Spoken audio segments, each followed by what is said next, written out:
Welcome to the Open Mic Podcast Show with Mike Midgley. Hey, and welcome to the Open Mic Podcast. On today's episode, I'm excited to be covering the topic of the power of hypnosis. Specifically, what's really overlooked and forgotten power it has to rapidly heal the body and the mind. As entrepreneurs, we, especially in certain uncertain times, we can feel a lot of stress, we can feel a lot of discomfort, and the power of hypnosis is something that I've looked at in the past. Have I ever really got involved with it? Not as much as I wish I would have hoped, having done the research for this podcast. And today's influencer guest is Sarah Griffiths, commonly known as Sally G. She's based out in Margaret River in Western Australia. And welcome to the show, Sarah. It's an absolute pleasure to have you on the Open Mic Show today. Hi, yeah, thank you so much for having me.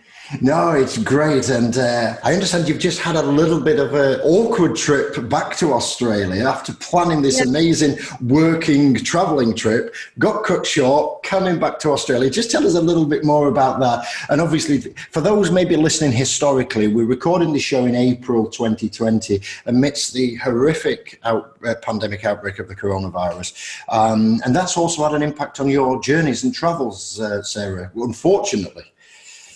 It has. I mean, in saying that, I recognise I'm so much more fortunate than many, many other people. So I don't want to make a huge issue of this. But because all of my work, all of my sessions that I do with my clients, all of my programs, etc., they're all virtual. So my clients are all over the world. And as long as I have internet and a laptop or even a phone, if I'm desperate, I can service my clients. So for the last couple of years, I've been setting up my business, thinking that once everything gets established, I'll just be able to travel and work. And seven weeks ago, I left Australia with plans for 5 months of visiting various places, South America, Central America, a trip back to the UK, even Jamaica, and then over to Sydney to see, does this really work? And it was going really, really well until coronavirus caught up with me. I managed to do some South America. I got to Central America, and then it wasn't in my plan at all. I made my way to Indonesia thinking, well, at least if I get closer to home, if everything really, really escalates, I'm only a few hours from home. But literally, as soon as I got there, I could see everything was unraveling really fast. And actually, a couple of my flights home were cancelled. And I made it back into Western Australia last Saturday night, 24 hours before the curfew.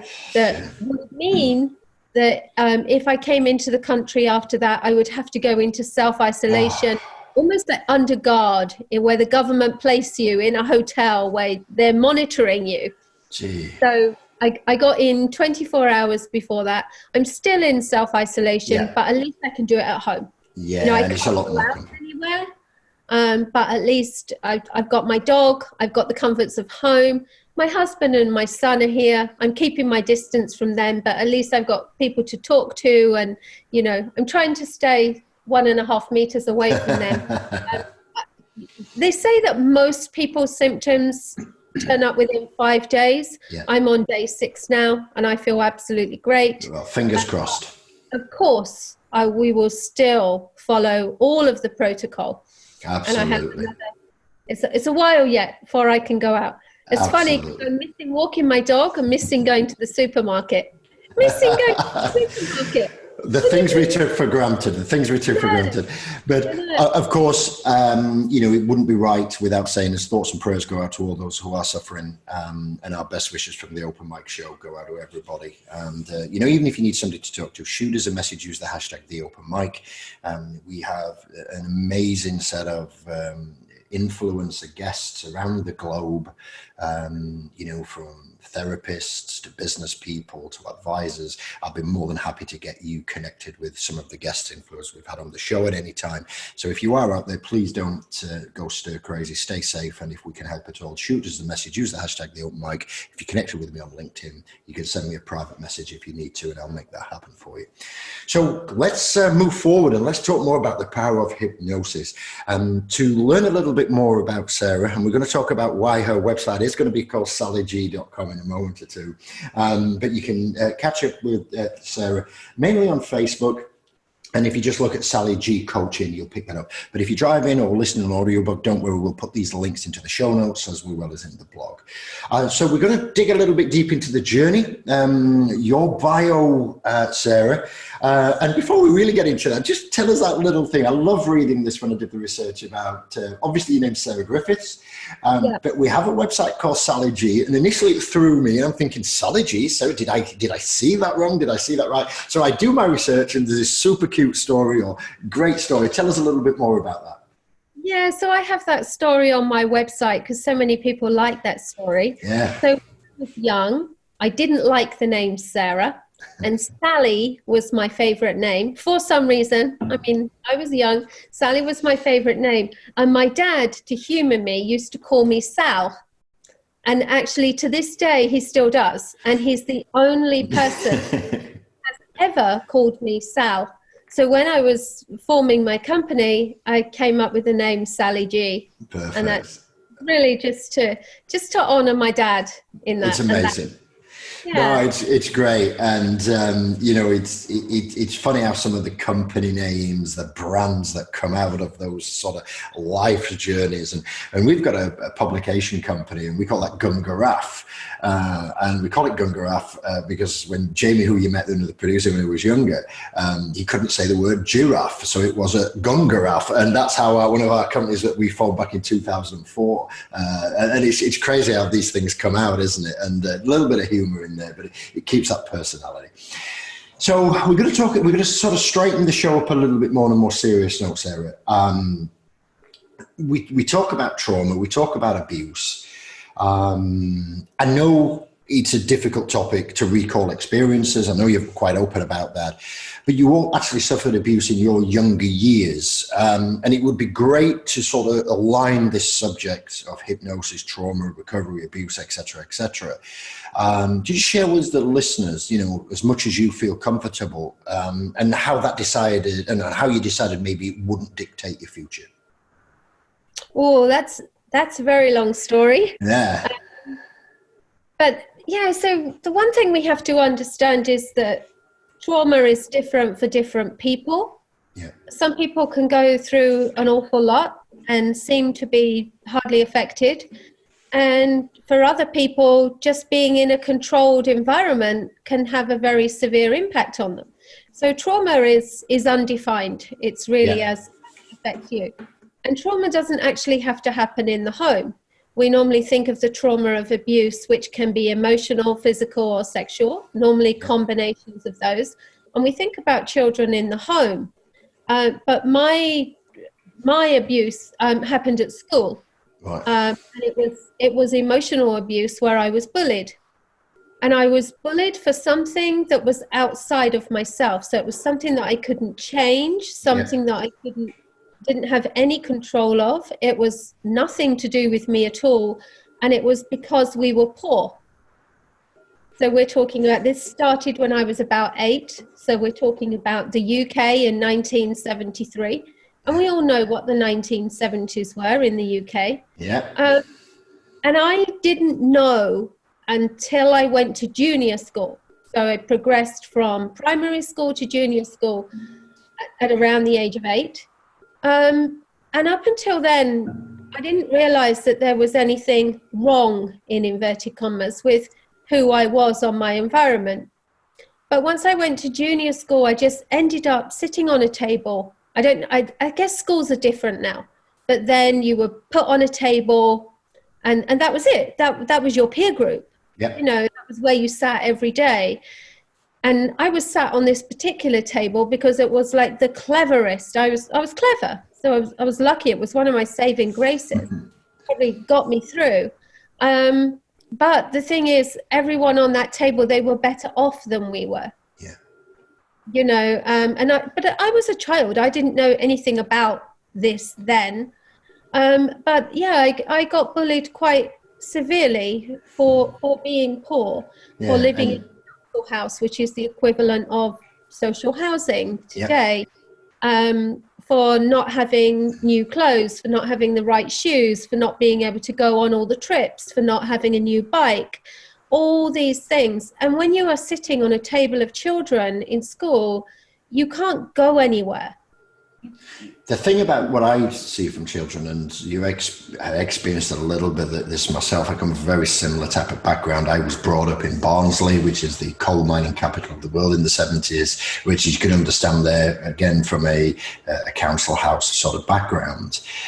Children are the most cruel, you know, because they say things and they're so piercing. And, you know, I look at some people that I went to school with, and they had, like, I agree with you, had the nice clothes, their mum and dads, although I don't recall it, but they seem to have better cars or went on better holidays, if we'd even went on holiday at all, you know.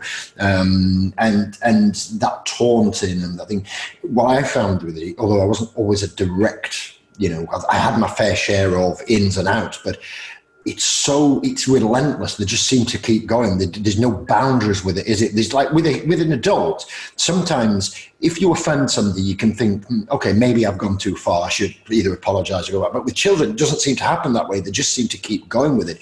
And one thing that I remember is, you know, the parents, they were as bad, you know, and you could understand why they was in that environment, and it's super cruel. So I can relate to it, maybe nowhere near at the level that you are, but I do feel it, and, you know, it's unpleasant to say the least. Yeah, absolutely. Well, it's interesting that you say about the adults, because the children are a product of their environment. The children didn't know that what they were saying and what they were learning was largely coming from the adults. Yeah. But there's something we have to pick up on in here as well, because there are so many children in homes where the adults have no boundaries and they are constantly critical. Yeah. And they are constantly angry and diminishing and admonishing, you know, and the adults themselves, the children, are stuck in these situations normally with people with some kind of narcissistic personality as parents, and it is devastating. Yeah. So we have to honor that exists as well. But so I understand what you're saying about, yes, we know as adults when we've offended someone, unless we're dealing with someone who has a personality disorder. Yeah, and I can tell you the damage, the people that I see, the damage that is done to children by narcissists. Because even as adults, we struggle to handle narcissists. Children, they can't. It just is. Go down a level. Tell us a specific instance, or, you know, something that really was affecting you. Did you not want to go to school? Did you feign sickness or anything like that? You know, was there any sort of reaction to this? Because I know, you know, you get up in the morning, you got that feeling in your stomach of nervousness. Maybe you don't want to go. You pretend you're ill. You miss the bus. You do. You know, what was the outcome and how did it affect you? Can you recall on that? Yeah, I had all of that, and I tell you the outcome. And the outcome, this is so common, and so many adults will be able to relate to this. And what happens is you become a people pleaser. Yeah. You do and say whatever it takes to try and fit in, to try and deflect what is being said. And what happens is you start to be derogatory about yourself before anyone else can. So you make fun of yourself first, you know, and you kind of put yourself aside. What you learn is that the person you are isn't good enough. So you better put that person aside and adopt other traits that might not be you, but somehow seem to be more fitting. Yeah, that's interesting. Deflect some of this. and we summarize it as people pleasing. Yeah. Interesting. And yeah, I'm sort of, the cogs are whirling here, and I'm trying to think of all the examples and the relatives, and it's so right. Thanks for sharing that. That's really important. Obviously, we talked about it not dictating your future, and this is why you're helping people today, obviously. Tell us a little bit about the work that you're currently doing and the type of people that you help. Yeah, so you have to understand that this took a very, very long time. And at the age of 45, so nine years ago now, I got absolutely desperate. So it's fair to say that until the age of 45, it's absolutely dictated who I thought I was. Right. It controlled my life. We describe it as when you're a child and what is fed into you about yourself is negative and is incessant and is repetitive and daily and by the minute, by the hour. It creates a blueprint of who you think you are. And that blueprint gets carried forward into your adult life because it's created from the subconscious. So it's all of your neural pathways. Everything that you believe about yourself is negative. So you have no self-confidence, no self-esteem, no self-belief. You have no sense of your own value and worth, that you have a voice, that you're important, that you're lovable, and that you should put up boundaries for yourself. All of these things are eroded when you suffer childhood abuse. The whole sense of self. So what changed at 45? What was the switch that flicked that said, hey, I'm going to move out of this and I found a pathway or whatever? Tell us a little bit more about that. It took a long time to find the pathway, I can tell you. But the switch that flipped, I nearly committed suicide. Sorry to hear. Well, I'm pleased that you didn't and you found the way, but was there something specific that brought us to that point? There was because what happens when you don't believe in yourself, you go through your life and you end up in abusive relationships. Right. You end up in abusive relationships because this is what you've been taught you deserve. This is what you've been taught you are worth. So, and I was actually, I ended up in a marriage that was emotionally abusive. In that my husband, he was very, very focused on other things, on work, on the church, well, on everything but me. And he made a lot of decisions that weren't in my best interests, that hurt me a lot. And so that fuels that negativity, that self-belief of you not worthy or, and things like that.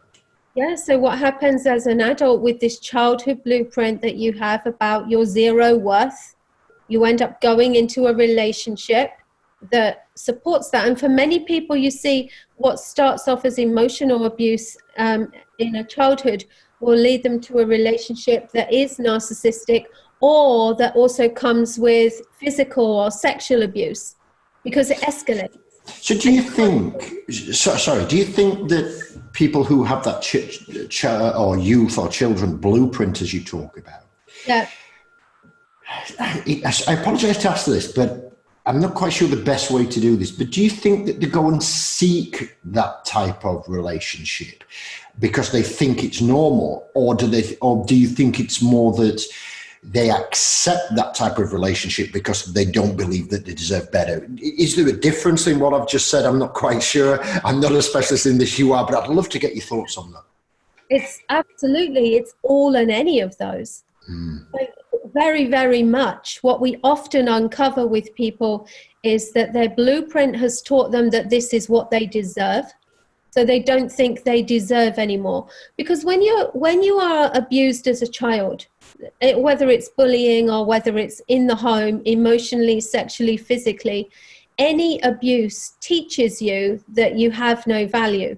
And the way children take this on board, they don't rationalize it like adults do. The way they take it on board is, this must be my fault. Interesting. There must be something wrong with me. I must be a really bad person. I'm just going through the kind of phrases that people come up. I must somehow be defective. there must really be something wrong with me. And they go into their adult life with that blueprint, that subconscious thoughts. So then when they get into a relationship, they don't believe that they deserve more than they have already had. So yes, they will go into a relationship believing this is what they deserve, that they are somehow faulty, they are not worth more than this. And when things escalate, they don't even really see it as strange. They see it as what they deserve. Yeah, They're not, which is polar opposite, of course. But it's so, you know, we talk about the point where you was considering taking your own life. You talk about that. You know, what changed? Did you think, no, I'm not prepared to accept this, I am going to do what was the break in the chain, I suppose? Because my sister, she's 10 years older than I am, and she's like a learning support assistant teacher, and she works in some deprived schools. She still lives in the Barnsley area, and she works in some deprived areas, and she talks about breaking the chain of getting the children into the primary, and, you know, trying to break that parental negativity, or, you know, maybe they're not clean, maybe they're criminal, maybe they're habitual drug users, or they prefer to. She describes it often that they use school as maybe a babysitting club, while they can go to the club and get drunk and do drugs and things like that. And she talks about how hard it is to break that chain, to give that child a better opportunity. Now, she's only working in a state school, which has got its standard funding or whatever. So it's not a specialist care unit or anything like that. So I do have some element of experience, although more theoretical than physical. But tell me, what was that? How did you break out of it? What was your, moment? Because I think that's really inspirational for the listeners to understand. Yeah. Okay. Before I do that, let me just go back and tell you something that's really important. When you asked me the question about, do people go into abusive relationships as adults? Yes. Is it because they choose it? Is it because they're drawn to it? And we said the part about it's because it's what they think they deserve. But the other really, really important thing, and it ties into what you just said about your sister and the work that she does. And when people hear this and understand this, it makes a lot of things click. They are drawn to those relationships, and they're drawn to it because the mind, one of the rules of the mind, the mind is not complicated. There are 9 main rules, and one of them is that the mind is drawn to the familiar. Yeah. Your mind does not work out whether what you're doing is in your best interests or whether it serves you. Your mind will always be drawn to the familiar, and you will always, unless you recognize it and do something to disrupt the pattern and to change it, you will always repeat a pattern. Always. Yeah. Yeah. Cool. So it's the combination of the deserving and being drawn to the familiar. It's very, very hard. That's why change is hard, because you're literally fighting your subconscious. Your subconscious, even if it doesn't serve you, will tell you that you must stay on this path because this is what you know. And you're trying to make a change from your logical mind, and your subconscious will always win. Yeah, it's interesting, isn't it? It is. And that is in all life, isn't it? You see change management happening in corporations, in big companies, where maybe a new regime, a new venture capitalist comes in, a new C-suite, a middle manager, and they want to improve. But, there's a term, I'm stuck in my ways and things like that. And maybe that's a lot softer. It's less, intimidating or intentional, I suppose. But, I know when I've worked in companies and we look to, maybe go on a growth trajectory or do a turnaround because the company's been struggling. Some of the biggest challenges are not actually with the company and the turnaround of the market conditions. It's getting the team to pull and row in the same direction with the changes that are needed. And there's a great saying out there, isn't there? I think Zig Ziglar said it best, with something like Einstein said it best, where you can't keep doing the same thing and expect different results. It's like the definition of insanity type of thing. And, and it is the hardest point, isn't it? But no, it's great. And there's a lot of, I think there's a lot of self-regulation there. If you like what you're hearing, check out Sally on social. As I say, sallyg.com. Check her out on Facebook. Sally also has a 45 minutes sort of masterclass that you can look, where we'll put the link in the show notes below, where you can, it's tell us a little bit more about that. It's changing the belief system, isn't it? And rapidly achieving that. Could you just tell us a little bit what that masterclass looks like? So any of the listeners who want to learn more, what can they expect?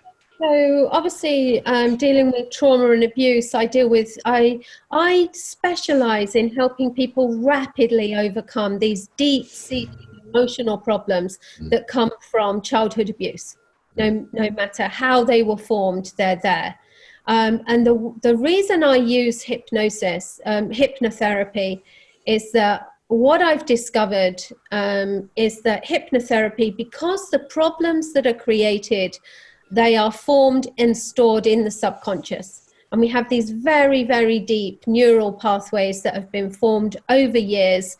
And what people believe about themselves is very deeply seated, which is why it's very, very difficult for traditional talk therapy, which speaks to the logical mind, to actually affect the damage done in the subconscious. The damage is done in the subconscious, so we have to do the repair in the subconscious. And when we do this, people don't believe me, but even for people with years of depression, anxiety, I see people who've been in therapy for 40, 50 years, and in their first session with me, they get a huge shift because we're dealing with the right part of the mind. It's amazing. It's actually quite easy when we deal with the right part to get the result.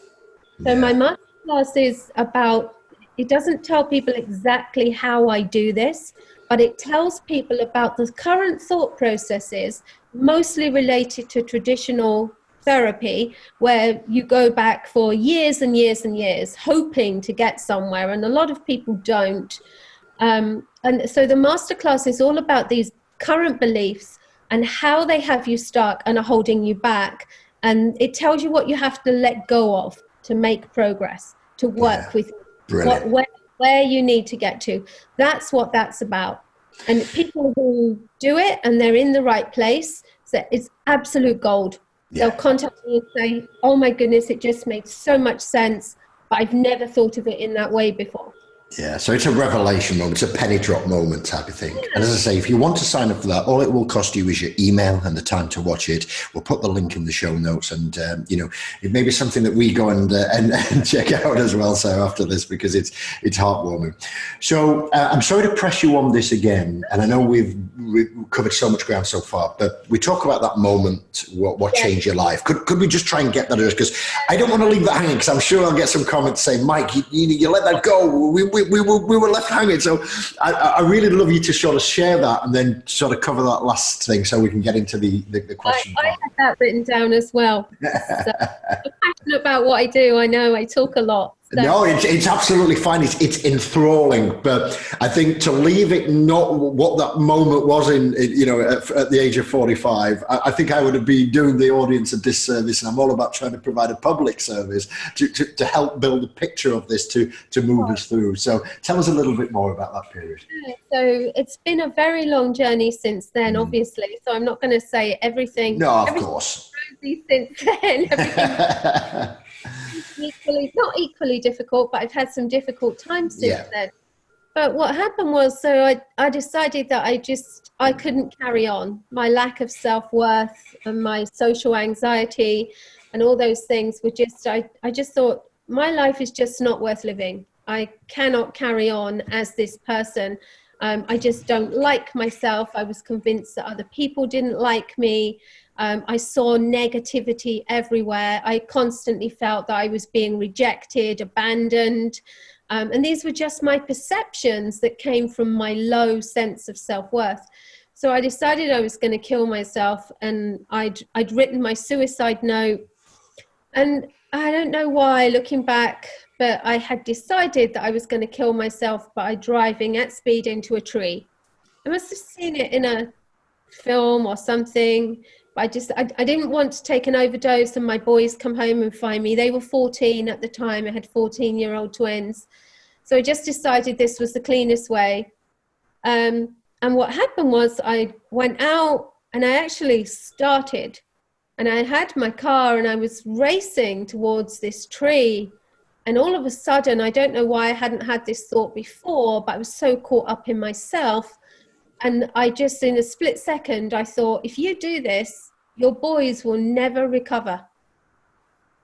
And it was that, honestly, it was that split second. And I had to swerve to miss the tree. And then I'm sitting there. I was sitting there in absolute just shock at what I had almost done. And really just running through how I had got to where I was. And as I was thinking it through, just out of nowhere, obviously from the depths of my inner self, a voice just said, "You are not that person. You've never been that person. And somehow you have to fix this." And that was it. Brilliant. Amazing story. And congratulations for the, because the shock of the moment does one thing, but the action that is taken to then go and fulfill on that promise is another. And you've obviously done that now to move forward. And it's awful when it takes such a critical point for that to change, but not Hollywood, but there is a happy ending out of it to a degree, and I'm really pleased that, because I think the trauma that your boys that'll live with that for forever and ever, wouldn't they? And and that's I'm not saying it's selfish, but your way out there, it's imprisoning them going forward, and it's such an inspiring story. And was that in the UK? Were you already in Australia by then? What was the environment? We were in Australia. We moved to Australia 14 years ago. So one of the really big things that was a huge disaster for me was that I hadn't really wanted to emigrate. And my husband, as I said, who has these narcissistic tendencies, made me lots of promises about what it would be if we did, the life that I would have, what we would do, where we would go. And once I'd emigrated, of course, I was isolated from my family and friends, and none of that actually happened. Yeah, so you felt further deep down. You went further into the bowels of it. It was just a massive downward slide for me, with nowhere to go, because now one of the reasons I hadn't wanted to emigrate was because I would lose my support system of my family and friends, and that's exactly what happened. Now I'm in an even worse situation, because now I'm 12,000 miles from home and I don't have my family and friends around me. Crazy.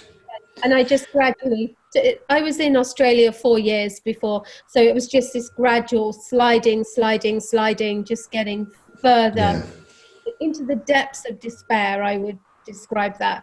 Yeah, that's what happened. Well, I appreciate it can be always difficult to relive that moment, but a positive outcome, and I'm sure you've inspired many of the listeners today. So thank you for sharing that, Sarah. It's important, and I think it doesn't matter what you feel that you're at. I'm not an expert like Sarah, but I think that believe in yourself, find that support mechanism, get the professional help, whether that's with Sarah or whatever it would be. If you are struggling, there's some great charities out there as well. Maybe we'll put some links into the Mind charities and people like that into the show as well. So. Just before we move on a little bit more, the happier side of it is you've got a very sort of wide range in interests, from wine, walking, reading, cooking, animal rescue, and elephants. Just tell us more. My daughter is Ellie. She actually loves elephants as well. She has elephants all over the place. So I've got to ask for just for Ellie then, a little bit of a personal plug there, using the show's time. But tell us more about this wide range of interest, and especially about the elephants. So the elephants came about just because I learnt about them. I was watching a program about them, and I learnt about how they live in families, how they're so emotional, how they're so intelligent, how they care for each other and recognize each other, and how they suffer. that was the thing, how they suffer. Obviously, they are extremely persecuted, but it's how they suffer in captivity and when they are separated and when they are isolated. And I started to learn about how elephants have been used around the world in captivity, how their numbers are being decimated in the wild, how their herds are even becoming confused because their matriarchs are being wiped out. So it would be like having a whole group of teenagers running the world without older, wiser people to show them what to do. Yeah. You know, I just love them. They're just amazing creatures. Yeah. So I started to get interested in elephant rescue. Lots of centers around the world that have refuges these days. And dogs, I've always loved dogs, dog rescue. I think as people, we have so much to answer for the way we treat animals. I'm vegetarian, mostly vegan.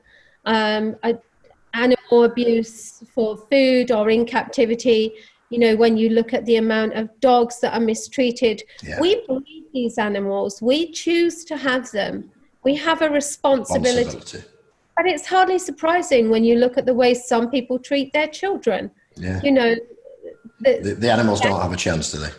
No, the adults that I treat today were treated appallingly as children. Yeah. And if as a race we are capable of mistreating children in that way, when they are vulnerable and powerless, we choose to have them and they rely on us, then what chance do animals have? Yeah, so it's a great point.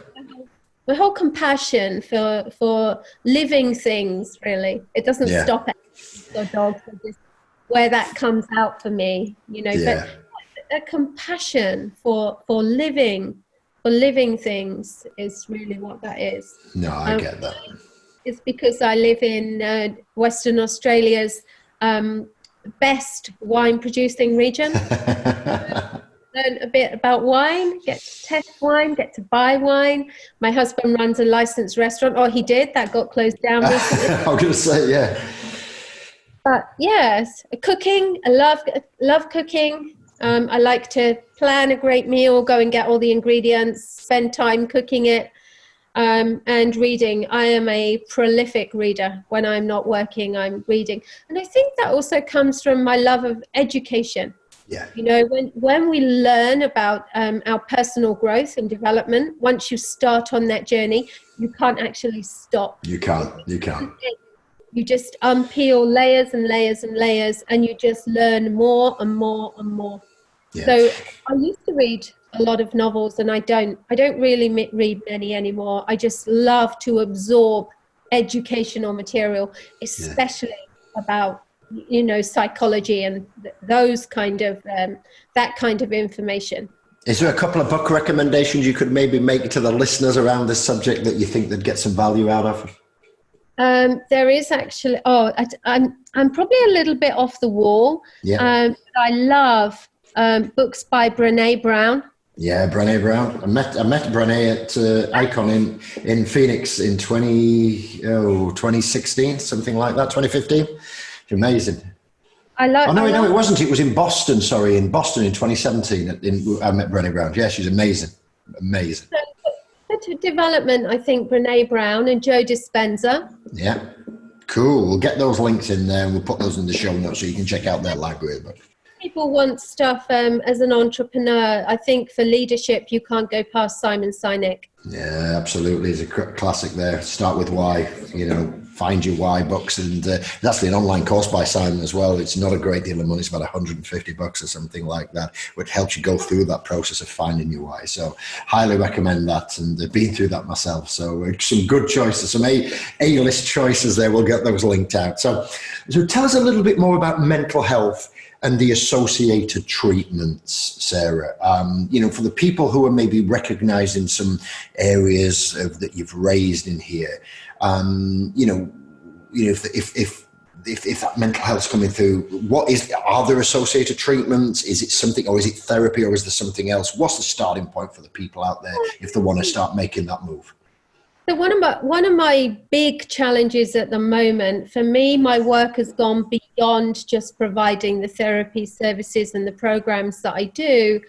And what I've realized, especially in the last year, is that the system isn't serving people. The system is doing people a disservice. And I realize this from the number of people that are coming to me, and they've been in therapy for years and years and years. And so many of them, number one, people tend to be referred to a counselor or a psychologist, okay, who is going to do talk therapy, NLP, CBT, traditionally, and other psychotherapy tools. Okay, so if people will get referred to a psychologist, they might get referred to a counselor. Quite often they don't get referred to a trauma counselor. And when you have abuse in your background, it's very important that we deal with the trauma aspect of that. And there's a process. And if we don't do it correctly, you cannot get a result, which is why I think so many people don't. But the system is like this huge dinosaur that doesn't care. It doesn't evolve with what's available. So people are still being referred for all this talk therapy, even though it's not really effective. The system still treats it as if this is all that's available, so we'll do what we can. And this is not true, because therapy has moved on like leaps and bounds. And traditional talk therapy still has a place, of course, but for these deep emotional issues that are so deeply rooted in the subconscious, talk therapy really struggles. And we can see that in the results. Otherwise, we wouldn't have all these people that have all these mental health issues for years and years and years. Because we have holistic methods these days, not just mine, but there are holistic methods that can deal with all of these issues far more effectively, but people are not told. Yeah, absolutely. And the state don't fund it. Why do you think that is? Do you think that it is just that it is because it's set up that way, it's always been that way, and you know there's nobody brave enough to carve out some budget or something, or is it the lack of education that's out there just in general? I think it's both of those things. It's what I was saying earlier. Change is hard. They stick with the system that they've got, even though it's not working. Yeah. If it was working, we wouldn't have so many people with mental health problems. And it's coming more and more, isn't it? You know, I've posted on my Facebook wall this afternoon, and anyone who goes there will be able to see it. A quote I had from a client I worked with last week who was recommended by a friend to me, and she had just come off a psych ward where she'd been admitted for 2 weeks for suicide. And she did one session with me, and she has posted on my wall, she posted it, about the effect that one session had on her, and about the shift that she had, and the fact that this is amazing therapy that she wouldn't have known about if a friend hadn't referred her. Yeah. The psych ward didn't do anything, the years of therapy didn't do anything, but that one session with me got a major shift that we are now building on.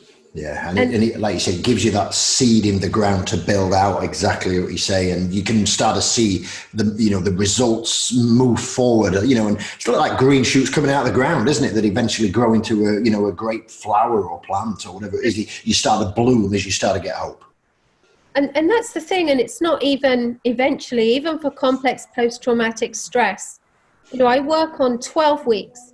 I work on a 12-week program for people with complex post-traumatic stress, and we get huge shifts. Yeah. People don't know themselves in that time, and I just think it's such a travesty that people are not told about these other methods, and that they're not funded. Yeah. But the worst thing it does is when people go to the doctor and they're still told things like, oh, you can't get over your anxiety or depression, we'll do our best to manage your symptoms. And it's just not true. Yeah. It is just not true. And even worse, people who have trauma and they're getting night terrors and panic attacks and things like that. And maybe they'll write a post on Facebook. Sorry, I spend a lot of time on Facebook looking at this stuff. And someone will post and say, oh, I went to see a new psychologist and I told him what I wanted to do was stop my nightmares. he told me it's not possible. I'm really devastated. And I'm thinking, but that's not true, because I work with people and I stop their nightmares, because your nightmares are coming from your subconscious.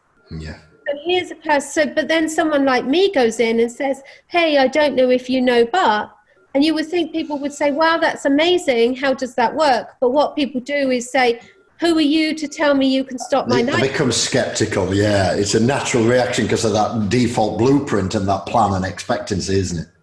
If that was true, my doctor would have told me. If that was true, my psychologist would have told me. If that was true, someone else would have told me.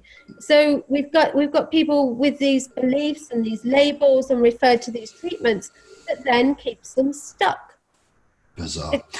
If you want to learn more, head over to facebook.com. Sally G Coaching is the link there as well. And go and check out some of the stuff. I've just been, as you've been saying, I've just been looking down the feed here as well. Some great pictures out there as well of you in self-isolation with the sandy beach there and things like that. But yeah, absolutely. And, I think ultimately, it doesn't matter if and it's a simple example, but if you've got headache, you go for headache pills, and it's what we're drawn to, because it's what you were saying earlier, Sarah, about you go to what you don't like change, but there are these holistical therapies.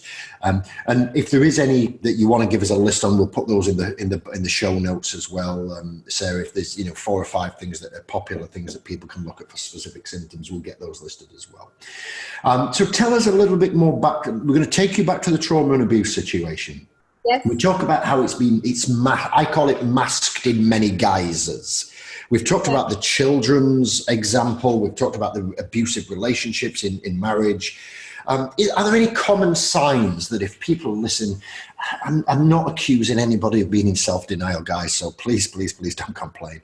I'm just trying to debate the subject the best as I can with the limited knowledge that I have. But are there any common signs to look out for that if people, maybe have not come to that moment of realization yet, whether it's in children, whether it's in relationship, are there any common signs that people can look at for trauma and abuse? And maybe even if you're just looking out for a friend and maybe it's not for yourself, could you share any guidance and help for our listeners on that point? In children, it's going to be behavior. Right. When you look at, again, this comes down to labels. Why do we have a massive increase in children that are being diagnosed with ADHD and ADD? Why are they behaving like they are? Mm. Who is asking the questions? Yeah. What are they dealing with? My son, when he was in his teens, when he was about 17, he was diagnosed with ADD at school. Yeah. He went through the whole process. He doesn't have ADD. He had extreme anxiety because of his father's narcissistic criticism. Mm. But no one asked him. We worked this out. You find it from there. Look, so in children, it's going to be behavior. Yeah, because children who are hurting will play up to get attention. Have that outburst. It's like that volcano type eruption, isn't it? To sort of go out there. So, okay. Yeah. No, that's pretty cool. You've mentioned it a couple of times about the narcissism in your husband and things like that. I was going to ask, how is that linked back to trauma and abuse? But I think we've covered that to a degree. So tell us some of the devastating sort of outputs that, narcissism creates. That's maybe a more rephrased question based on the content that we've covered in here. And maybe if you want to relate back to how that impacted you through that period from, maybe in your marriage and, up to the point of the tree incident, which, we passed that. But I'm just interested to sort of get you to talk around that a little bit more. And what type of help is available for people who maybe suffer around that thing. Maybe they will or will not admit it, but, is the treatment, if you're a self-confessed narcissist, if you are a narcissist and you want to break out of that, talk to us a little bit about that and what is the options to maybe start on the path to treatment. Very interesting, because obviously there's the 2 parts of that. There's the narcissists themselves and then there's the victim. Yeah. And for people who are narcissistic, there's only ever 1% of people who are narcissistic that might start to consider that their behavior is out of order, or that they are wrong, or that they have this. Because one of the traits of narcissism is a complete lack of empathy and everything being about self. Yeah. So that they are not going to admit that there might be something wrong there. And of the 1% that might start to look at this and see that their behavior is not as it should be, only half of those will ever want to do anything about it. And for those that do, it's the same as any other mental health or emotional issue, because they are a product of their own experiences. They are a product of the way that they were brought up. And the most common thing that creates narcissists is when they are young, is when they are praised for things that they do and things that they achieve rather than who they are. That's very common, because it leads them to believe that who they are isn't important. Achievement is far more. Being seen to be successful, being seen to have certain things is what gets them the praise rather than being a great person. So they switch those roles then. Being a great person gets put on the unimportant role, and they then switch to being seen to achieve. And it takes over. And the other thing is when they are brought up in very, very controlled environments and are not allowed to be who they are supposed to be. They don't have any freedom of expression or any freedom to grow into who they want to be. Everything is squashed, everything is controlled, everything is channeled in a certain direction. And what they will find is that this is very painful as a child. So they literally create a separate self to absorb this, a separate self to become what is required of them. And the true self gets put aside. And now that's what happened to my husband. And his parents didn't mean it. And they were wonderful, wonderful people who thought that they were doing an incredible job of bringing up their children. And my husband has 2 brothers, and his 2 brothers are not like this. But they were brought up in a very controlled religious environment. Everything was about God, everything. And so my husband, who wanted to be a professional golfer, wasn't allowed to be. He wasn't allowed to focus on his golf. He wasn't allowed to have questions about God or the church. He just had to blindly follow. This is what was expected. And as children, we do what's expected to connect, to not be rejected. And we've worked all this out because he so desperately wanted something else. He literally created this other self, put his self with his empathy and all his feelings aside, and just became this empty shell, sort of following this pathway. And it went. I don't make this stuff up. Anyone definitely not. If anyone researches how are narcissists created, how does someone become a narcissist, you'll find that these are the 2 main ways. And when I work with people and we look back and say, well, how did this happen? It always stems back to that. Yeah. So to a degree, you could even argue to a degree, it's like an element, using your example of the religious sort of background. And by the way, we're not criticizing the faith or anything here. This is just a debatable point. It's like a brainwashing situation, and to a degree, it's brought up in that environment, not allowed to venture out of it, had to follow a path, sacrifice other interests, such as the golf example. Yeah. And as I say, this may be an uneducated question, of which I apologize if it is, but you see the cults that become evident, whether it's the disasters like Waco and even, going further back to the Manson type of cults and things that they used to run. Is that a similar type of thing where that brainwashed following becomes into that type of thing, or is that something totally separate? No, it's absolutely the same. Yeah. But it's very, very important. I don't want to upset anyone. No. husband's parents didn't say, we will brainwash our children. It was very, very... Not intentional is what we're saying. It was very, very important to them. And they believed that this was the best way for their children to be brought up and to live their lives. And they did it because they loved them and cared about them and wanted them to go down this pathway, which is fine. So just building up on that last point that I raised, and thank you for not calling me out as being a silly question there on that one. But, obviously we use like the cults and the Manson thing. Obviously, if you're not familiar with the Charles Manson sort of situation, you can Wikipedia that, but how he brought in, these vulnerable people, I suppose, into a community, a cult, and then obviously literally instructed them to go out and commit atrocities of murder.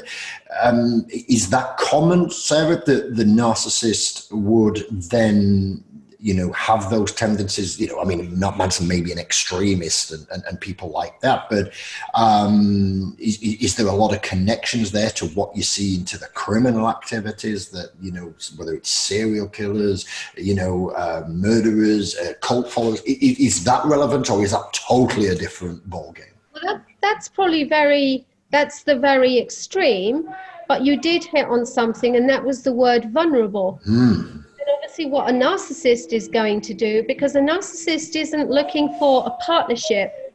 A narcissist is more looking for prey, someone that they can control and diminish. So a narcissist looks for vulnerable people. And this is why we see such a huge connection. Almost everyone that comes to me that is or has been in a narcissistic relationship and is struggling to regain their sense of self, where we start is, how did this happen to you? And I can promise you that people that get involved with narcissists, well, a very small percentage. I haven't come across any. Someone's going to call me out if I say it doesn't ever happen. So let's say, everyone that I have dealt with, they have an abusive childhood. So they grow up with this blueprint of being worthless. So they are vulnerable. And they are desperate to connect to someone. And a narcissist comes along and seems like the love of their life and seems to love them. And suddenly they're elevated to where they think they want to be. And then the narcissist can just diminish them and bring them down. Not even gradually either in most cases. So yes, narcissism and vulnerability are absolutely connected. I got involved with my husband.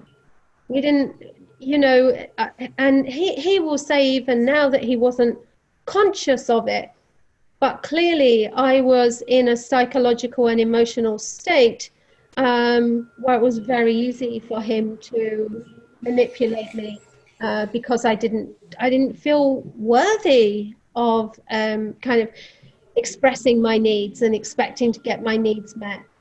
So, that's great. And thank you for sharing that. It's a deep subject. I apologize, but I hope you got some value there. And as we back out of the show, Sarah, talk to me about relationships. Let's finish on a positive. The importance of building these, social skills, strategies.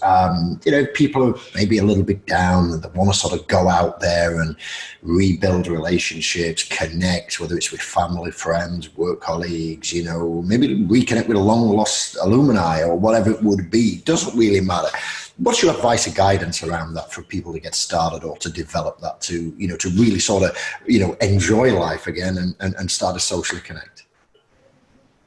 Are you talking about when we can? When we can, or what, obviously, the output of this is we've got to be positive, building relationships. It's really all about relationships, really, I think is what I'm asking you to tap into. Look, the important thing about any relationship, there's three things here.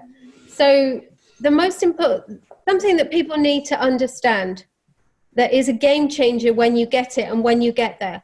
The most important relationship you ever have is the relationship with yourself, because it is the foundation that sets the standard for every other relationship you will have. Yeah, since it's foundation. If you love yourself, other people will love you. If you set your own value, you set your own worth, and it changes everything. It changes your work, it changes your business, it changes your actual relationships with everyone. When you show up full of unshakable self-confidence and love of yourself, not love in an egotistical, hey, look at me, I'm amazing way, but just a love for yourself that means that you command respect. You want people to speak to you in a certain way. You want people to treat you properly. When you show up in that way, it's an absolute game changer.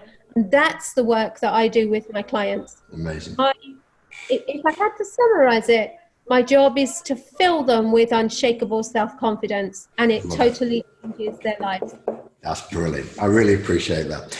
To check out the amazing work that Sarah does, head over to Sally G, that's SALLYG.com.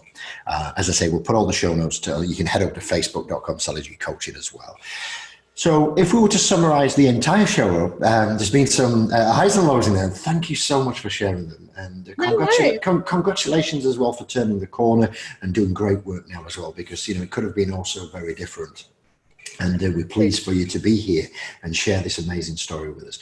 But for the listeners, if we were to break it down into 3 pro tips that, what would they be? I'm guessing, be yourself and show up with confidence is going to be something around that. But share with those so we can get these bulleted down and summarize the show for the listeners to take action on. So the first one would definitely be get the help you need. Yeah. We all get stuck with thinking that we need to know everything and we should be good at everything, and that asking for help is a weakness. Asking for help is an absolute show of strength. Absolutely. Yeah. So get the help you need when you need it. Don't struggle, don't waste time. And the second one would be, don't let anyone hold you back. Don't listen to anyone else who has anything to say about what you should or could do, or who you can or can't be. That's very difficult, but that's good advice. And the second thing I think would be to understand that any change is hard. If you understand that any change is hard and that your mind is going to automatically try to get you to push back, and you understand what it's doing, that makes a big difference too. Because otherwise, when you get the pushback, you automatically think, oh, I'm not supposed to be doing that. Well, that's not true. It might be absolutely what you're meant to be doing. Your mind doesn't care. It just wants to stick with what it knows. Yeah, absolutely. That's an amazing set of 3. So get the help you need when you need it. Don't let anyone hold you back, and understand that change is hard. Set your expectations, but be committed to go and work on it. If that's the improvement that you want, we want to do that. Sarah, it's been an absolute pleasure. Thank you so much for taking time out of your early evening in Western Australia today. It's been an absolute pleasure hosting and learning from you on the Open Mic podcast today. Oh, thank you so much. I really enjoyed it. That's great. And for our listeners, we also appreciate you have a tremendous amount of listening choice in the podcast market. We appreciate your continued commitment to do your growth engine journey. As always, go do the hustle, go make it happen. And we're going to catch up with you on another Open Mic podcast show real soon. Take care. God bless. And these current crazy times, stay safe. Catch up with you soon, guys. Take care.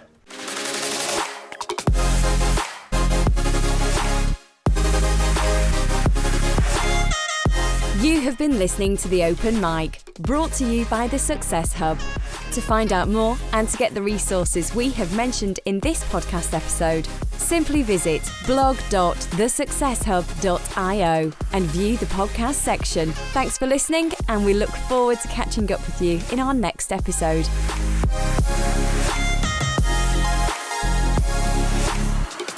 This podcast and associated materials is published under copyright to The Success Hub. All rights reserved. No reproduction of this material is permitted.